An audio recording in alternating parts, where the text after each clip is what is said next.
The door to the basement creaks open, revealing a staircase dug into the muddy earth below. The ceiling is thick with roots that hang like locks of tangled hair. The weak starlight from the cabin windows behind you can barely penetrate the gloom here, only illuminating the edges of an opening below. It shines in the darkness like some kind of massive maw waiting to swallow you up into the earth. The air smells of dirt and copper. It's thick and wet, as if your lungs are being coated in mud with each intake of breath. If the princess lives here, slaying her would probably be doing her a favor. Her voice skitters up from below. Something nasty finds itself on my stairs. Come on down. Don't be scared. I probably won't bite. Silence, I see. Don't think I've forgotten about you. I recognized the sound of your nervous little footsteps as soon as they came into my home. I know who you are, and I remember what you've done. She must have you confused with someone else. She seems friendly enough. Maybe we can talk our way out of this whole situation. You can't.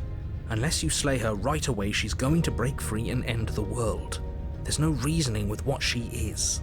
Look, I'm just throwing ideas out there. I like to think out loud. I'm the kind of guy who likes a discussion. Don't we want to hear what everyone has to say before making any big decisions? Do you want to hear what everyone has to say? Or do you just want to hear yourself talk? You need to stop lingering. Your task is to slay the princess, not endlessly debate about what to do with the princess. Fine. You're the boss.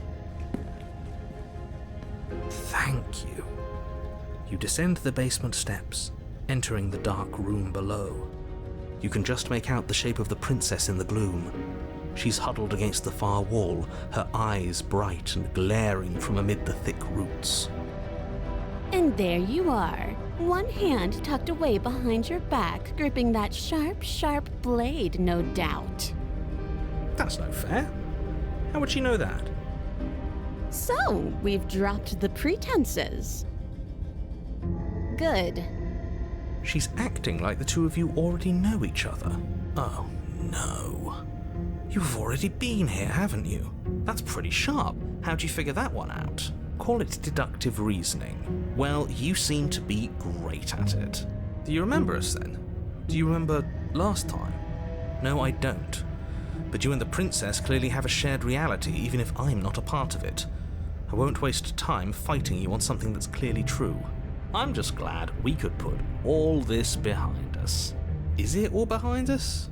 Just focus on the task at hand. I don't care if you've been here before, and I don't care if you think you'll go somewhere else after this.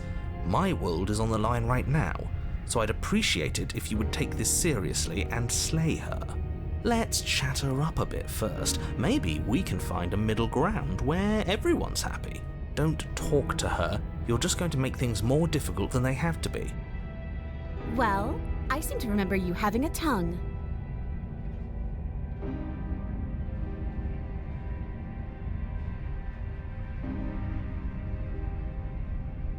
That is an exceptionally good point. And you were the conniving beast that left in search of steel to slay me. Just because I won and you lost doesn't mean I'm to blame for bad blood.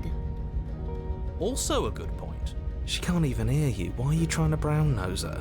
I'm not brown-nosing anyone. I'm just taking a fair and balanced approach and hearing out everything that everyone has to say.